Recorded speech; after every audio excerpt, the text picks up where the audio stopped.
Welcome to Unit 7. This is the first in at least four parts of the presentation for Unit 7. There's so many mummies all over the world, so we're going to give you a demonstration of what a lot of people haven't seen. And in that, we're going to frame it in the context of the distribution or the global distribution of mummies throughout the world. So let's dive right in. There's a lot to cover, and this is a good one to sit back with a glass of wine and just treat it as if you're watching the television.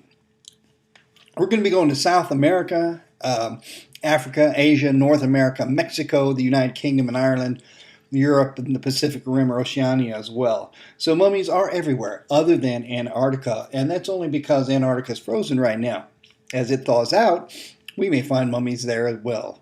So let's go to South America first. There are mummies in Peru, Ecuador, Colombia, Bolivia, Venezuela, Chile, Argentina. So there are mummies absolutely everywhere.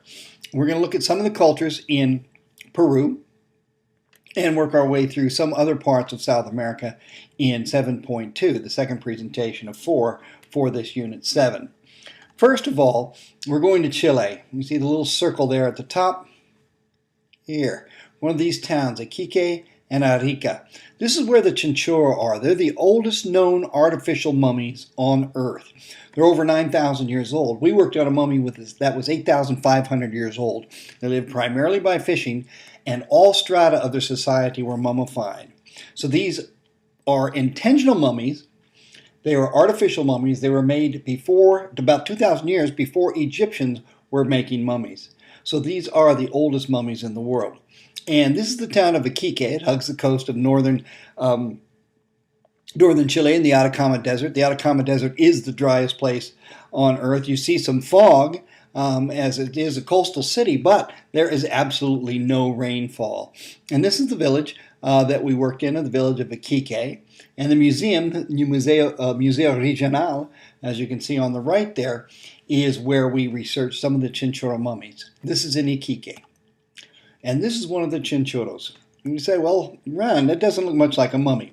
Well, it doesn't, but it is. You can see some of the skin here. The clay mask they put over the skin and over the skull, they reconstructed the body with these posts. And here's some of their fishing utensils that are on display there at the museum. We were fortunate enough to be able to examine these museums, these mummies, both radiographically and endoscopically. No one had ever really done that before. Now, this is some artwork that was in National Geographic magazine, an article produced by a colleague of ours, Bernardo Arriaza. Some of you who may be are going to research the Chinchorro mummies will take a look at this article and find these images there. Basically, the Chinchorro had a unique mummification technique. They would take the skin off the body, they would take all the meat off the bones, they would dry the bones, then they'd put the body back together. You can see in this image here, they would tie some reeds and reed cord covering the bones, put some ash paste. They would put more reeds and more ash as they needed to, building the body back up to its normal volume. Then they'd put back the human skin that they took off, or sea lion skin to make patches if they didn't have any. Then on top of that, they would put a manganese paste, as you can see, a manganese paint over the top. So it's kind of like a cement coating. So the mummies were made really quite well, and we have learned quite a bit from them. Some people argue that these aren't mummies at all because it's just a dressed up skeleton. But it isn't. If we consider the human skin, we have tissue. So it is, in fact, a mummy. Now, the cranium, or the skull, was rebuilt in a very specific way, again with application of pasque or ash made from they're making the ashes to recreate the face, building up the volume once again, and then putting manganese paint applied and hair plugs, as you can see, to make it more lifelike. Now here's a full body, a full skeleton being rebuilt or being built by the mummy makers. These are the posts that are holding the skeleton back together. You can see the reed mats here and the reed cord. The ash paste is being put on to build up volume, and ultimately the manganese paint, which you can see here, is going to be placed in. There's evidence that the Chinchorro took these mummies with them. They repainted them. They repaired them. They were a transient culture. moving where fishing was good. So they took their loved ones with them. Why they made the mummies, why they made it, how they figured out to do it in this fashion, no one really knows. But nonetheless, these are the oldest known mummies in the world today. The Chinchorro. All right, let's jump up to a different part of South America. We're going into Peru. And here is the Department of Amazonias, the Amazonian cloud forest of north central Peru. And here we find a population called the Chachapoya. We worked in the village of Lemebamba.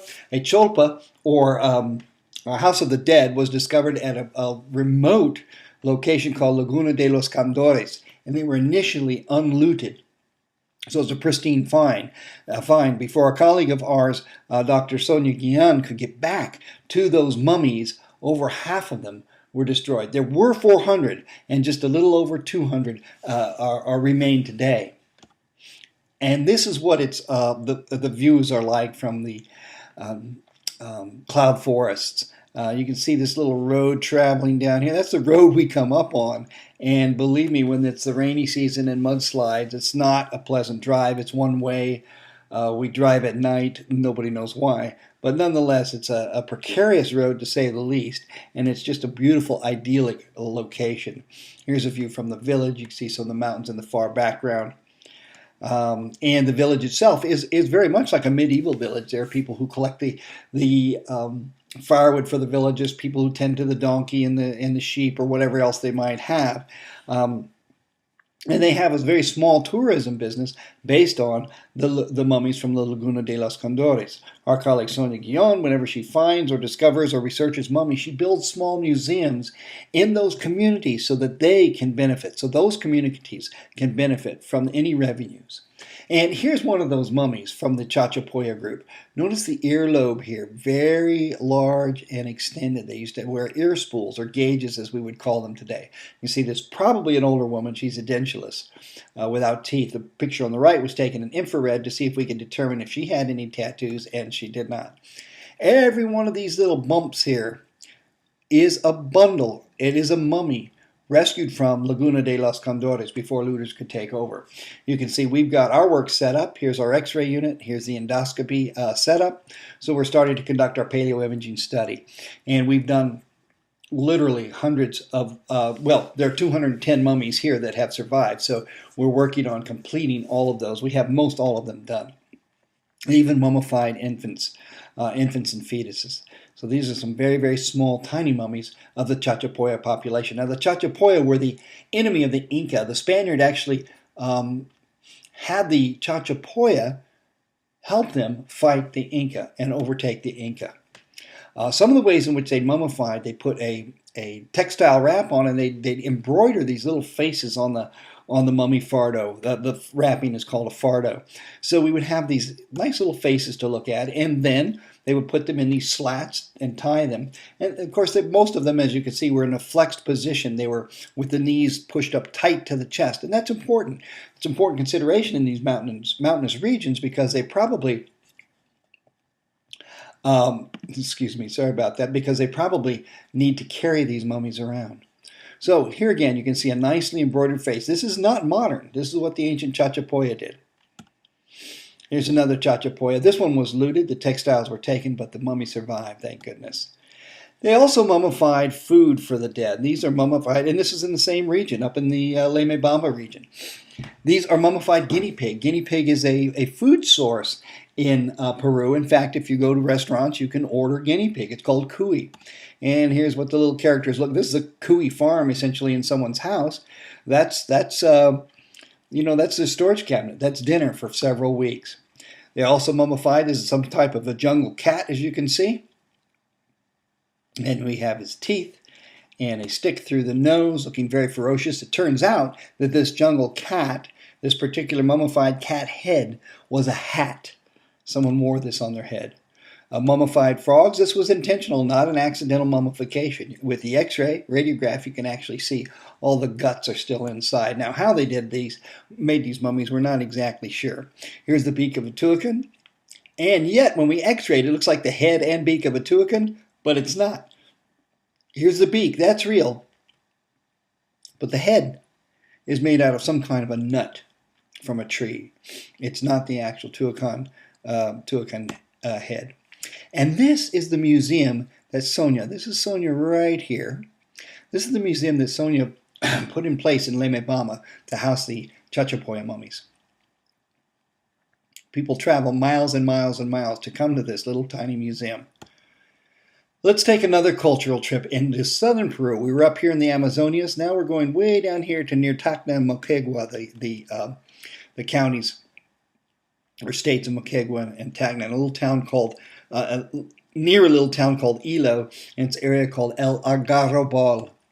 And this is what it looks like. It's absolute desert. Here's the Osmore River Valley running through. So you can see there's some green trees down here, and some of them are olive trees actually planted by the Spaniards 500 years ago. So they do harvest olives in this valley now. The ancient Chiribaya lived in and throughout this valley. They would go down to the sea, which is about 17 miles away. They would fish there. They would actually have crops here. They harvested tubers or potatoes. In fact, potatoes came to the Western world because of Peruvians who were harvesting them. Now, the Chiribaya is a pre-Inca culture. The last group, the Chachapoyas, were the enemy of the Inca. Well, these were pre-Inca individuals, so they were here before the Spaniards, before the Inca. And this is the community of El Algarrobal. It has a full-time population of 4 people. This is the remnants of a church. Our research facility is right behind these trees. We'll talk about that. But as you can see, it's a vast desert. The Atacama Desert gets literally no rain. And here's just another view on the way into the valley. This is me with a couple of good friends. This is Joyce Salazar, who I'll be seeing again very soon, and Rosa, one of the workers there at Central Mulke. Central Mulke means Mummy Central, essentially. It means much more than that. It means that life is central. But I want you to notice the structure here in the building. It's cinder block painted, and it's a very nice structure, and this is where we work. The mummies would come out of the earth in the nearby sands, as I mentioned, and they'd bring them to this facility, but it was struck by a major earthquake. In fact, my colleague Jerry Conlow got bopped in the head by one of these cinder blocks. There's no reinforcement bar. Any of you in the class know about rebar or reinforcement bar. There was none. Fortunately, the place where the mummies were held is safe. It's built like a bunker, so that did not collapse. In this environment, this is what a typical mummy burial would look like. Here's a Chiribaya mummy in the center, some ceramics that are just beautiful. In fact, those ceramics are what the grave robbers are after. We've been sleeping at Central Mulke. Remember, only 4 people live there, and when we're there, the population doubles to 8 maybe. But we'll go to sleep at night after a dinner of cheese and olives and beer and wake up in the morning and someone has looted one of these graves.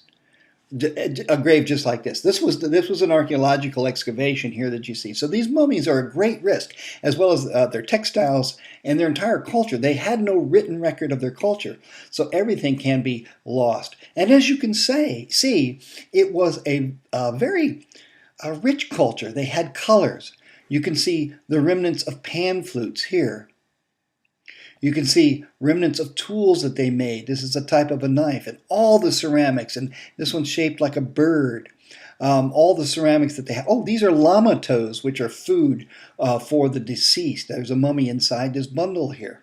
So these graves, these burials, they're in individual tombs, can be very, very, very rich. And this is what the grave robbers are after.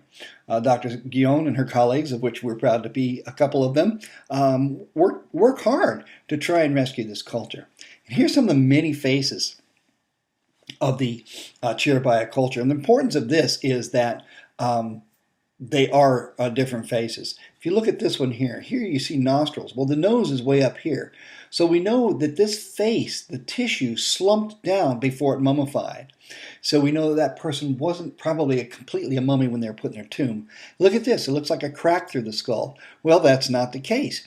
That's a special suture in the frontal bone of a particular group of individuals, a genetic trait that's found in northern Peru. This mummy was buried in southern Peru. So we know there was travel, trade, commerce, and communication between the peoples.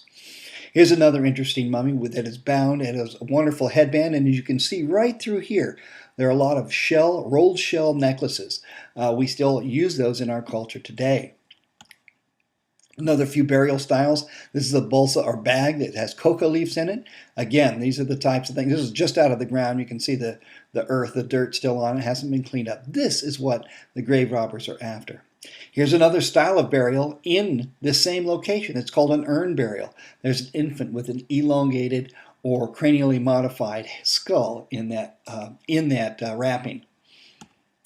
Here's another infant. We actually looked at this one earlier on in the course. Back in 2001, there was a documentary called The Desert Mummies of Peru. It was on the Discovery Channel. And this gentleman here, we call him El Viejo, the old one, was a fascinating find. Most of the mummies from this area were natural mummies. Some had some treatment to them, so there was some active mummification. But this gentleman, El Viejo, these are kui earrings, by the way, through his earlobes, was treated very differently than all the rest of the mummies. And we'll get into his case a little bit later on in the course. Here's another image of him. Oh, and this is an image of the mummy with the nose that was sloughing off, a different view, a much better picture. And her name is Panchita. Now, as we were excavating one day in the field, I put my endoscope into a tomb. This was after the earthquake. You can barely make it out, but this is sand here. This is the face, and this is the hat of a mummy. This was prior to excavation, and this is what the mummy looks like when it came out of the tomb that was damaged by the earthquake. Once again, a mummy rescue. The significance of this mummy, particularly of this hat, as soon as this image came up on my screen, my colleague Dr. Sonia Guillon said, "Oh, it's Tiwanaku." Again, a different culture had visited this area and, in fact, was buried there. And just a few final views of the mummies of the Chiribaya. And this is my colleague Jerry Conlog. I just wanted to show you briefly how we do our work in this environment. This is the Deposito. This is the building that was not destroyed by the earthquake. And Jerry's setting up his image. We use very primitive equipment in the field. This is an X-ray plate. We use liquid or chemical developing in Peru. We dry our films on a clothesline, but with what looks like very primitive conditions, we produce very, very excellent images. As you can see here in this cranial modified skull from Central Malque in the Chiribaya area of El Algarrobal. All right, let's move into Potochuco. It's a village just outside of Lima, Peru. And this was a culture that was demonstrated Inca and transition. We've talked about them before. A little shanty town called Tupac Amaru was built on the ruins of the ancient area settlement known as Potochuco. And we know this. These people came down from the mountains to settle here to get away from the bad guys, the guerrillas that were up there, the Shining Path. So they came down to live closer to Lima to try and find work. And they built this little shanty town called Tupac Amaru. And while they were constructing their town, they found that there were mummies below. This is another view of the old part of Potochuco. And this is one of the city streets. You notice these blue barrels here. There aren't trash cans. They're actually water that's delivered to them. And the sad thing about it, in fact, you can see Tupac Amaru up here. Bienvenidos al Tupac Amaru. Anyway, they deliver water in those barrels, and those barrels were donated by a company that made solvents. And if you know anything about plastics and solvents, the solvents never really leave. So the people of this town are drinking the water that is probably laced with some kind of carcinogen. And here's an overview. Here's the soccer field where most of the mummies were unearthed and excavated. This is the community that raised the money, helped raise the money to support the excavation, because the community of Lima and Peru in general didn't have the money to help fund the excavation. And these are some of the bundles. Huge bundles, some that aren't in very good repair. Here's one with what we call a falsa cabeza, a false head, but a huge bundle. That was the Cotton King. We looked at this one earlier on in the presentations. This is that mummy that's in the extended position. That's why we know this was an Inca community, but in transition. packed with cotton. And once again, as you recall, this is an infant mummy bundle here lying next to her. And these are the x-rays you've seen before of the Cotton King. Now the falsa cabeza was up on top. There was nothing in it. The mummy was in the bundle itself, and all of these trappings that we talked about, the pinchers that confirmed it's probably male, the ear spool from the ear enlargement, the copper coil that went around a scepter. And there aren't two people in here. These are just overlapping radiographs. And then the side view, you can see all the cotton. So this was, we called him the Cotton King. He probably was someone of great importance. Also in Peru, to an island off the coast of Callao. Now Lima, this is an old school map. This is Lima here. This is the area of Lima known as Callao. It's a point. And then out here is an island called the Ilsa San Lorenzo, island of St. Lorenzo. And this was a very important island historically. All of Peruvian history is written in the sands of Ilsa San Lorenzo. There are many pre-Inca cultures, Spaniards, pirates of the Danish pirate, privateers. We call them pirates. In fact, it was the Ellis Island, it was sort of the way station. People would have to wait there until they were seen to not be carrying any diseases before they came on into Peru. So we have Chinese burials there as well, people who worked on quarries on the island. Now the island is controlled by the Peruvian Navy. And it took us about 2.5 years to get permission to go to the island and excavate. And as you can see, when you think of island, well, this one is quite desolate. It is truly a desert island. Here's some of the views of the island that we worked on. There's a beautiful image there, but it's tough to get to. In fact, boats often miss it because it's often fogged in. And these were our working conditions. We stayed in these tents back here, and this is a tent we set up to house our X-ray unit and endoscopy unit because the winds blew. The wind gods blew hard every single day. So once again, here was the tent that we've set up, and we're getting our equipment. We'd actually bring the mummies from the excavations, working with Peruvian archaeologists, as well as some students that we brought along, worked them into the tent so that we could excavate, so that we could study them. This was our mess tent here. But as I mentioned, Ilsa San Lorenzo is full of different burials, and it's important to try and record the history of Peru that's written in these sands. Also notice the huge sand dune, and as you know, sand dunes shift, sand dunes move. So the burials that we were working on may well now be buried in 10, 20 feet of shifting sands. This is a bunker. The Navy, they had munitions in there. They told us not to go near it. So we didn't. We didn't know if there were live ammunition in there or not. And we were watched very closely by the Peruvian Navy. This is the island where they trained their version of the Navy SEALs. And these are watchtowers all along the way. We did some extra work out here on the beach as well. And these were the excavations, and these are the fellows that we found. We were hoping to find Dutch privateers or pirates, but we didn't.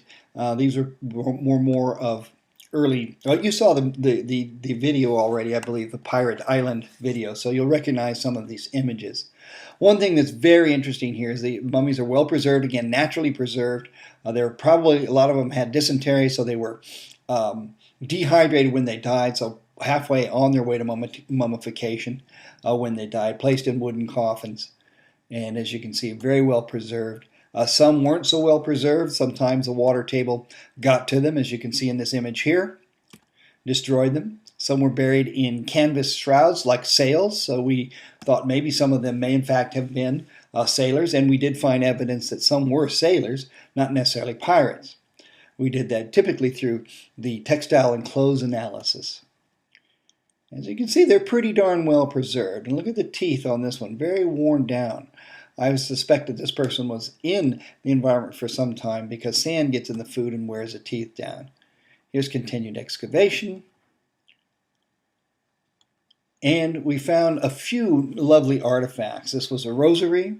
All the beads and the crucifix, or the cross of that rosary, photographed here. We also found, as you know, the medallion with that.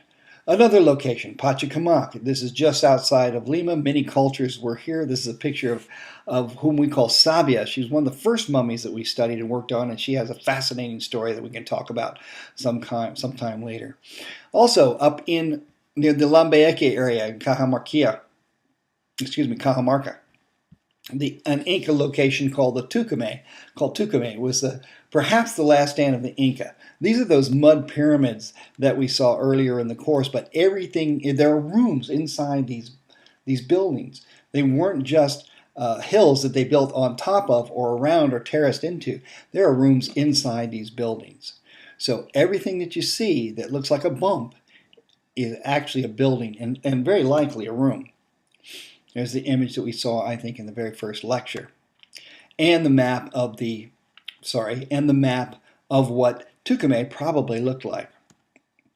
And these were where the burials were.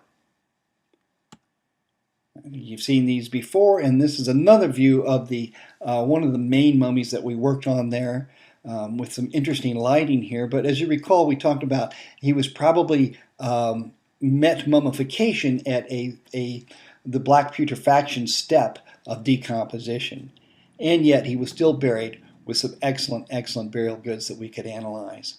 Textiles, the spondylus shell, remember, was the food of the gods. So this person was probably pretty high up in stature in the culture, the Tucumay, the Inca Tucumay culture. The reason we think it may have been their last stands isn't because of information so much from the mummies, but from the archaeological evidence that we found.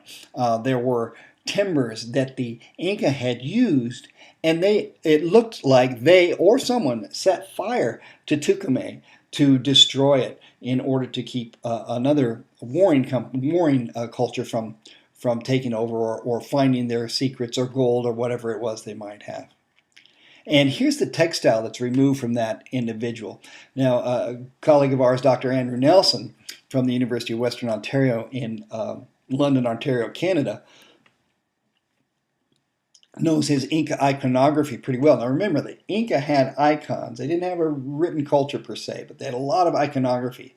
The Chiribaya that we talked about, the pre-Inca culture, had some iconography, but not very much. It was not as detailed as the Inca. Nonetheless, this particular icon, Dr. Nelson tells us that this particular icon does suggest strongly that the individual that this was wrapped around, the guy that looked black and mucky, was in fact some kind of magistrate, some kind of someone higher up in the government, based on the raised hands, the position of the face, the crest that you can see here in the center of the textile. Now I put this picture in here because this little guy, we ate at this restaurant near Tucumay once, and what they did, the chickens would run around, and this is a chick obviously, but they'd say, "What do you want today?" We'd say, "Pollo," a chicken. They'd grab a chicken from the floor, whack his head off, defrock him, and put him in a pan, boiled chicken, and cut him up with a knife or with a handheld axe type thing, cleaver, and we ate him. And just wanted to let you know, I got deathly ill after that. I had the Tucumay revenge. In fact, I actually threw up on the Tucumay ruins. So traveling around the world has its high points and its small points, but I always put this picture in here to remind you that if you travel these remote places, do take care. Do take care. I've been very fortunate. I have been sick many times, but been very fortunate that they are treatable disorders. And that's it for the first part, Unit 7.1. We're going to have 7.2, 3, and 4, looking at the global distribution of mummies. Thank you very much for your kind attention, and we'll see you on the next side.